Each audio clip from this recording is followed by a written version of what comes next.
बॉलीवुड अभिनेता गोविंदा के घुटने में गोली लगी है। यह घटना मंगलवार सुबह 4:30 बजे की है। कहा जा रहा है कि गोविंदा आईसीयू में भर्ती हैं। उनकी हालत खतरे से बाहर बताई जा रही है।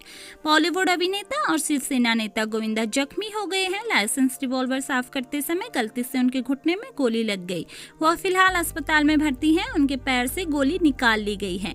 यह घटना मंगलवार सुबह 4:30 बजे के आसपास की बताई जा रही है। गोविंदा फिलहाल आईसीयू में है। उनकी हालत खतरे से बाहर बताई जा रही है।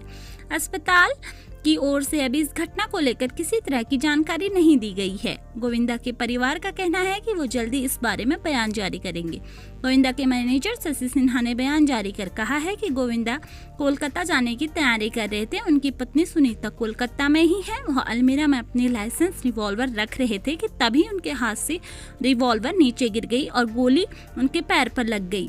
डॉक्टर ने अब गोविंदा के पैर से गोली निकाल ली है। अब उनकी हालत ठीक है। वह अभी अस्पताल में ही हैं। सिन्हा ने बताया कि गोविंदा ने उन्हें खुद कॉल कर गोली लगने की जानकारी दी। गोविंदा की बेटी टीना इस समय अस्पताल में ही मौजूद हैं। उन्हें अगले 2 दिन तक अस्पताल में ही ऑब्जर्वेशन में रखा जाएगा। इस घटना के समय गोविंदा की पत्नी सुनीता आहूजा मुंबई में नहीं थी। वह मुंबई लौट रही हैं। वह जल्द मुंबई पहुंचने वाली हैं।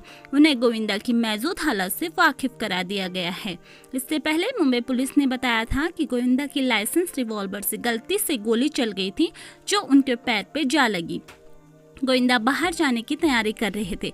गोली उनके घुटने के पास लगी। उनका इलाज मुंबई के क्रिटिक केयर अस्पताल में चल रहा है। कॉमेडी और फिल्मों में डांस स्टाइल के लोकप्रिय गोविंदा इस साल मार्च में ही एकनाथ शिंदे की शिवसेना में शामिल हुए थे। ऐसे ही और जानकारी के लिए इस चैनल को सब्सक्राइब कीजिए। प्लीज हमें सपोर्ट कीजिए।